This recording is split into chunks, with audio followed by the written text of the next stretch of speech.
Title: The Last Time She Called Me Babe. My name's Tom. We were engaged for 7 months and have been together nearly 4 years. I genuinely believed what we shared was real.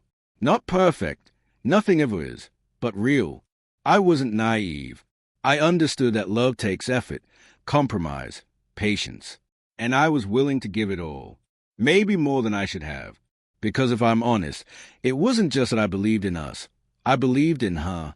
She had this spark, the kind of presence that turned heads without trying. People noticed when she entered a room. And me? I felt lucky just to be the guy she reached for in a crowd. But maybe that was a first warning sign.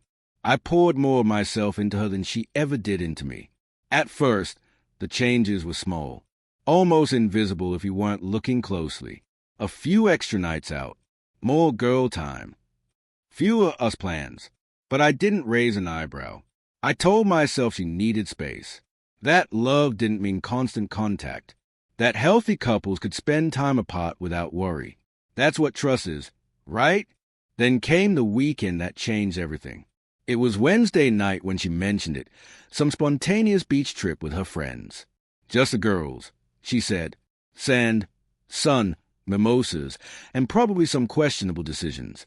She laughed as she packed, tossing clothes into a small weekend bag like she'd been waiting for this. I smiled, kissed her forehead, and told her to enjoy herself. That was the last time we felt normal. Friday afternoon, just before she left, she walked into the bedroom and casually set her engagement ring on the dresser. Not in a box, not with care, just left it there like a coin or a paperclip. I asked her, "What's that for?" She smiled, too easily. Don't want to lose it in the ocean. Then she leaned in, gave me a peck on the cheek, and said, "Don't wait up, babe." It should have been harmless. Maybe it even made sense. But the way she did it, so effortless, so rehearsed, it hit me somewhere deep, like she'd made that decision long before I ever asked. I ignored the sirens in my head, told myself it was fine, logical, even, but my gut knew better. The second her car rolled out of the driveway, I sat down at her laptop. I hated myself for it. I'd never snooped, never crossed that line.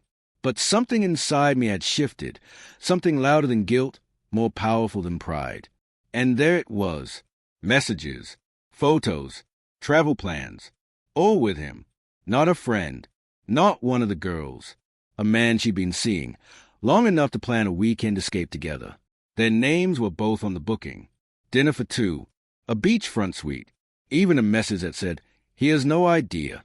Faced with tears of joy, I didn't scream. I didn't cry. I just sat there, hollow, letting the truth sink in like cold steel in my chest. Then I stood up. I called a locksmith. I made a drink. By Saturday morning, the locks were changed, her things were in bags, and her access to everything, our place, our accounts, was gone. All except one thing. The ring. I left it exactly where she dropped it, like a monument to her carelessness. I didn't call her, didn't confront her. I wanted her to walk back into her fantasy and feel it crumble in real time. Sunday evening, just after 6, I was already at the window when her car pulled up. She stepped out like nothing was wrong. Sunglasses on, hoodie pulled low, dragging her little suitcase behind her. She looked so at ease, like she was returning from some harmless girl's retreat, her kingdom waiting. She walked up to the door and reached for her keys. The deadbolt didn't budge. Once, twice, then again, more urgently. She leaned in, jiggled the handle, confused. And then I saw it, her body tensed. Something in her finally started to compute. She rang the doorbell.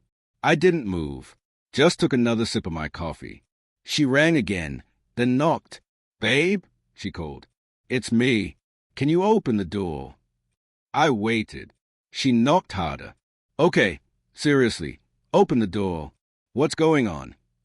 Eventually, I stood, walked slowly to the front window and pulled the curtain aside, just enough so our eyes could meet. And they did. Her face shifted instantly. Annoyance melted into confusion, and then fear. She gave a nervous laugh. "Are you mad? What is this?" I didn't say a word, just tilted my head slightly, then looked down. She followed my gaze. At her feet was a small, closed velvet box, the one I placed there earlier. Inside, her engagement ring, the one she'd left behind like it meant nothing.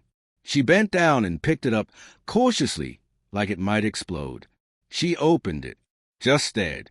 Then she looked back at me, panic swelling behind her eyes. "What is this? Are you serious right now?" I didn't answer. I just turned away. And then the banging started. She hit the door, yelling, "What the F asterisk is this? Are you kidding me?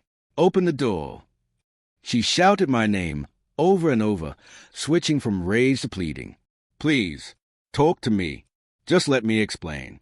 You don't understand." Then came the voicemails. The texts, asterisk, "You're overreacting. Asterisk, "It wasn't what you think. Please, don't throw us away over one stupid mistake." I didn't respond. She stayed on the porch a while, eventually slumping down against the door, crying.